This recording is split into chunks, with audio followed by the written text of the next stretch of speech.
Hello, IOD family. We have a really fun tutorial for you today. You guys might remember this, those of you who have been with us for a while. We actually created this making a necklace called a broken china necklace. I want to say a few years ago. We will link to that in the show notes so that if you're looking to use this same technique as a gift for a friend or a neighbor or something like that, it makes just a really unique, beautiful piece of jewelry for the jewelry lover in your life. But today we are going to be using this technique to create an ornament. This is quick, it's easy, it is a wonderful way to add just a handmade touch to your tree, and then it's also something you can gift to a friend as well. So let's go ahead and get to it. The first thing you are going to want to do is to condition your clay. About the clay, we are using Sculpey. There are a lot of different types of clay. We are going to link you in the show notes to an article that goes into the different types of clay. But if you want to push the easy button, you can just use Sculpey. It's a great clay. There are different levels of Sculpey. We are using the Sculpey Primo, and it is a fabulous clay. So if you want to push the easy button and just do what we did, you can do that. We're using white.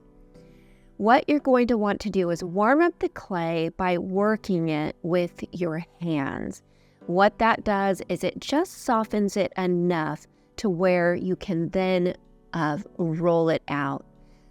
So now you're going to see that we're using an acrylic roller and we are rolling it out, and we're rolling it out on a tile that is oven safe because we are going to be putting this into an oven later, and that way we don't have to move it. We can just do the project right on the tile.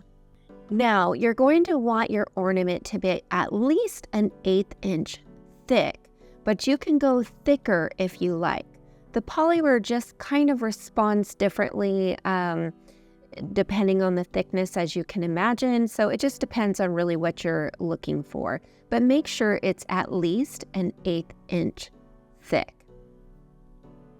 Now, once you get it rolled out the way that you want it, you're going to choose your design from the Winter Adornment Stamp. That's the fun part. We love this stamp. There are so many different designs, and you can create a wreath, you can do flourishes. It's great for signage. This is definitely a go-to stamp. And then once you choose your design, we found it easiest to remove from the backing and not use the thin mount for this. And you'll press right into the clay. Keep in mind that you want to make sure that you do a deep enough impression, because later on you'll be doing a little bit of sanding and you don't want to get rid of all of your detail. So make sure that you press in deep enough to where you get enough depth of detail that it gives you a little bit of leverage for sanding that later on.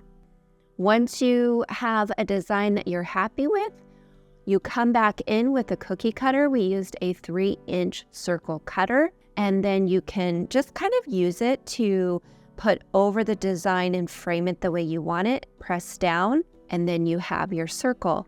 You can use any shape cookie cutter. I've seen these done with heart-shaped cookie cutters. I love those as well. You could use a different type of stamp and use a gingerbread-shaped cutter.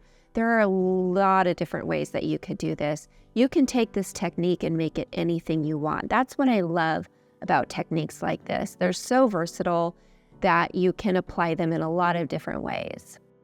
Now you're going to want to create your hang hole, and we used an earring hole cutter. You could also use a pencil end if you would like to.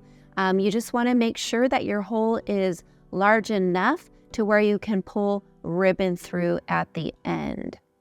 Just a note, it will get a little smaller when you bake the clay, so don't make the hang hole too close to the edge where it would be too thin and break. So just be mindful of that.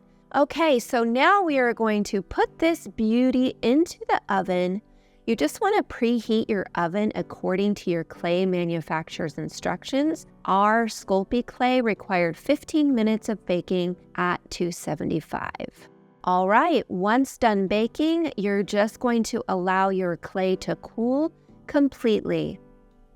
Now that it's cooled, we are going to come in with our alcohol ink. We just place a few drops on the surface. You can use any color you want. One of the things we love about this beautiful cobalt blue is that it creates kind of a nice flow blue china look that we really liked.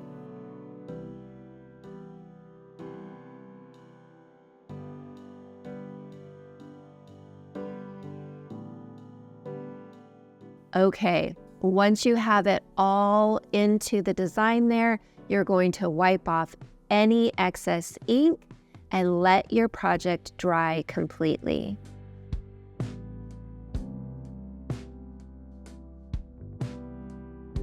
Once it's dry, you're going to want to come back with a sanding block. This is what we talked about earlier, and that's how we get that beautiful faux broken porcelain china look. You just use your sanding block, and the key here is to sand in spots and sections. Don't sand over the entire top evenly. We even go down into the stamped portion of the design to really pop the detail of that design, because the white comes through and it just shows off all of the detail of your stamped impression.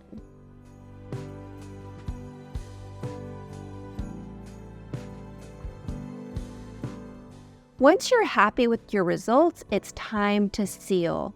We actually ended up doing two versions.